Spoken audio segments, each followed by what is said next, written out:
네, 최근 음식점에 가면 전자기기를 통해 주문부터 결제까지 셀프로 하는 이른바 무인 키오스크 한 번쯤 마주한 적 있으시죠? 빠르고 편리하다는 장점이 있지만 디지털 정보 격차가 더욱 커지고 있다는 우려도 나오고 있습니다.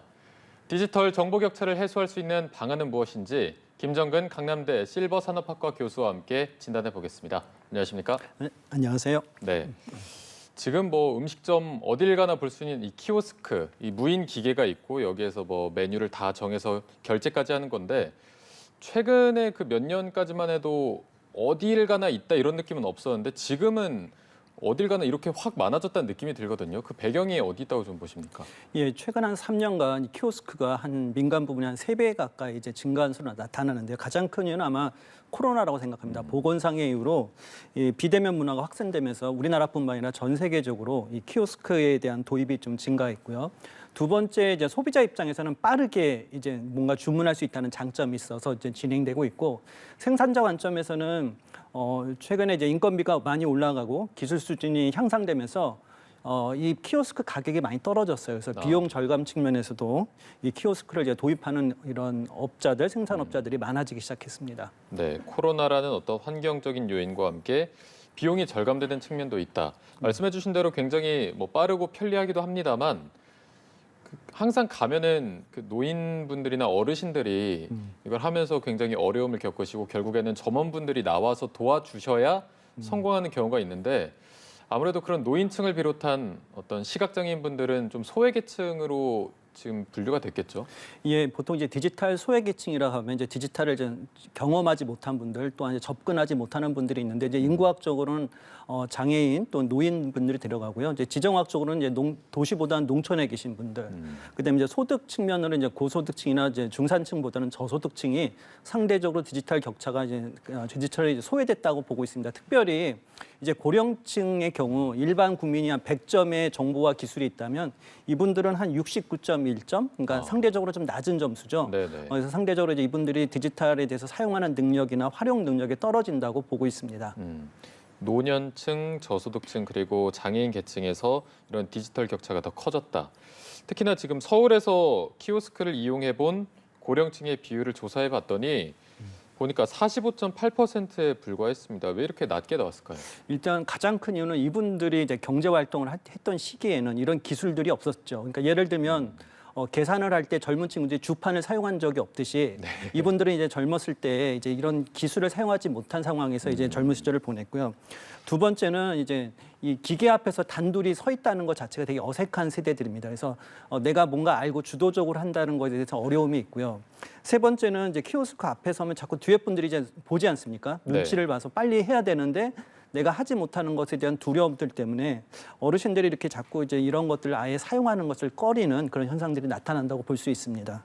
실제로 사용만 해봐도 주문을 하다가 실패해서 다시 하게 되면 뒤에 눈총이 되게 따갑게 그렇죠. 느껴지는데 어르신들은 아마 더 좀 심하게 느끼시는 것 같습니다. 어떤 심리적 거리감, 부담감이 더 느껴질 텐데 구체적으로 좀 어떤 불편함들이 더 있을 거라고 보십니까? 이제 예를 들면 이제 키오스크 앞에 가면 젊은 층들은 내가 먹어야 될 게 무엇인지 확실히 알거든요. 근데 네네. 이제 나이 드신 분들은 본인이 이제 처음 보는 물건들을 이제 구매를 해야 되기 때문에 누군가에게 물어보지 않고 본인이 직접 모르는 물건을 산다는 데한 어떤 강박관념, 어려움이 있을 거고요. 두 번째는 이제 글자 모양이나 색치입니다. 이제 글자 모양이 이제 단순히 크게 하는 게 아니라 지금보다 약간 크면 되거든요. 근데 거기에 되면 색깔 같은 경우는 어르신들 잘 안 보이 노안이 되면 안 보이는 색깔이 이제 파란색 계열입니다. 이제 이런 부분들이 이제 문제가 있고 또 폰트가 우리가 좀 진하거나 얇은 좀 흐린 폰트를 젊은 사람들도 보지만 이 흐린 폰트에 대해서 이제 보는데 어려움이 있다라는 거 있고요.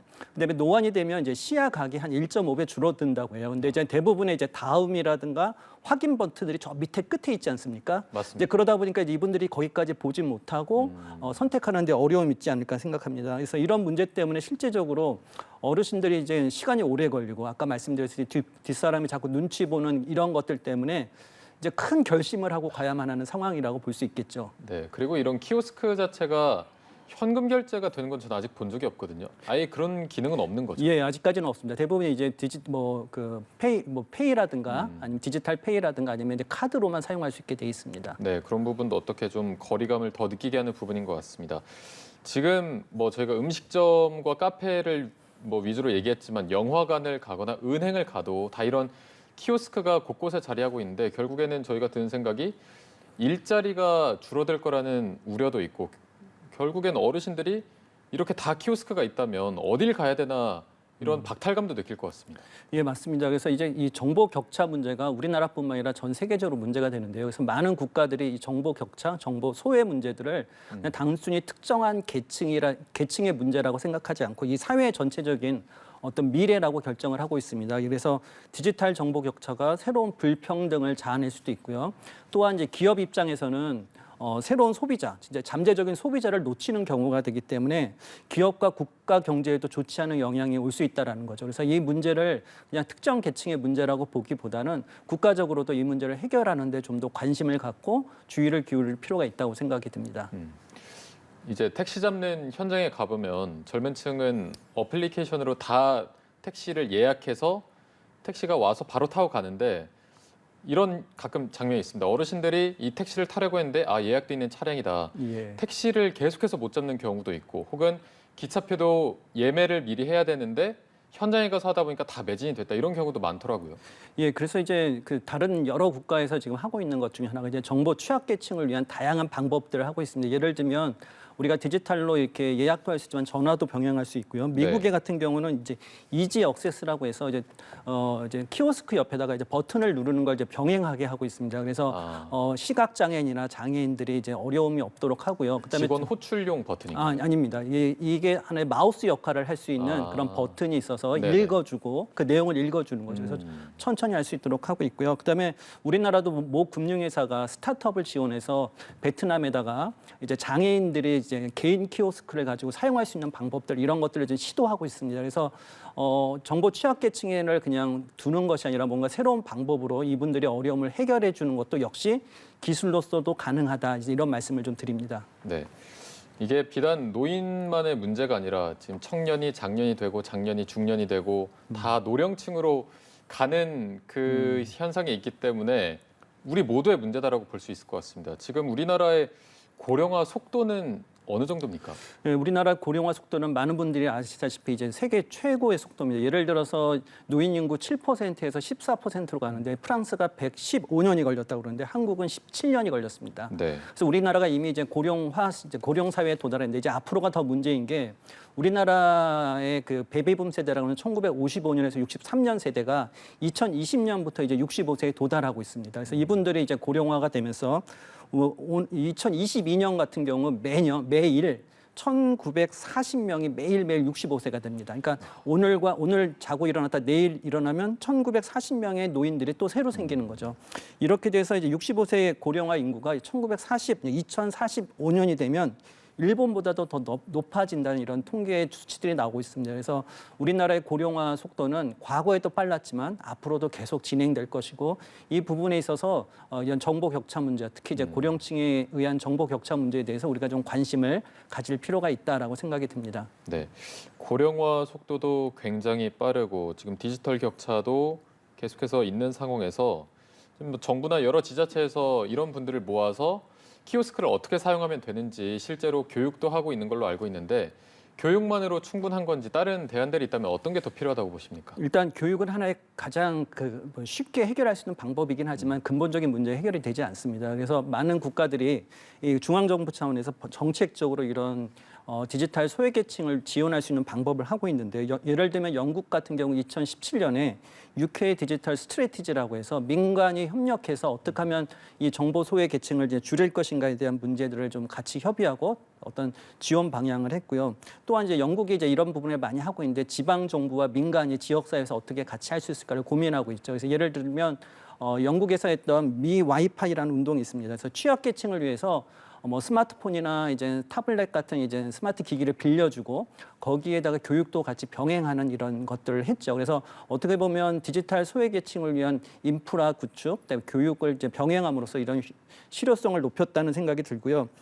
우리나라도 최근에는 이제 현재 고령층만 아니라 이제 앞으로 지속되는 고령화를 대비하기 위해서 중장년들을 미리 고령층이 되기 전에 이 디지털기에 익숙할 수 있도록 다양한 프로그램을 하고 있습니다. 그래서 경기도나 이제 서울이나 이런 곳에서 이제 중장년을 위한 다양한 학교라든가 이런 스쿨들을 운영해서 이분들이 이제 현재 노인들에 대한 준비뿐만 아니라 미래에 대한 노인들 대한 준비들도 같이 하고 있습니다. 네, 이제 해외 사례를 주로 좀 분석을 많이 해주셨는데 해외 같은 경우에서는 그런 디지털 격차라든가 고령화에 대한 인식은 좀 어떤 편입니까?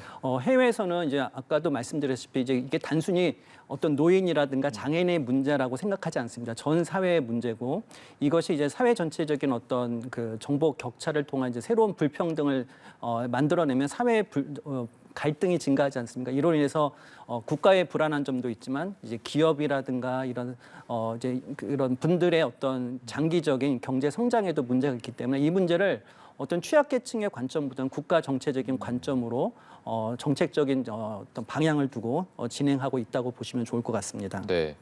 그리고 최근에 굉장히 뭐 젊은 층한테 인기 있는 식당 같은 데를 보면은 미리 예약을 받아서 예약제로만 운영을 하는 경우도 굉장히 많습니다. 업계 얘기를 들어보면 노쇼 방지를 위해서 이런 뭐 선택을 했다라고 해서 업계 반응도 이해는 가거든요.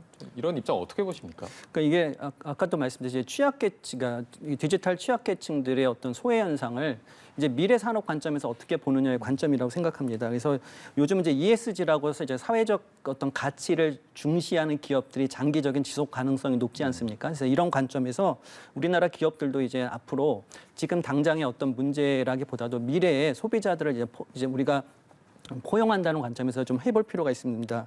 예를 들면 호주 같은 경우 옵터스라는 이제 통신회사가 있습니다. 그래서 네.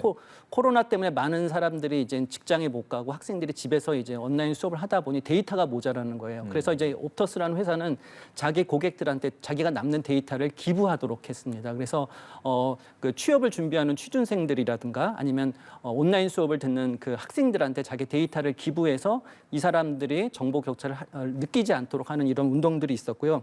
영국의 로열 뱅킹 그룹이라고 되게 유명한 금융회사가 있는데 이게도 역시 금융회사이지만 디지털 소외 계층이 없어서 장기적으로 자신들의 어떤 금융 서비스를 받을 수 있도록 이런 금융 교육, 디지털 교육도 같이 할 수 있고요. 그래서 이런 부분들을 보면 기업들이 과연 이제 디지털 소외 계층을 그냥 바라볼 때 단순히 현재 어떤 소외 계층이 아니라 미래의 소비자로 보면서 좀 변화를 좀 적극적으로 좀 준비하고 있다라고 말씀을 드립니다. 네. 계속해서 이제 말씀해 주시는 게 국가 전체적인 관점에서 다가가야 된다. 기억하실지 모르겠지만 지난해 1월에 디지털 포용법이라고 국회에서 발의가 됐습니다.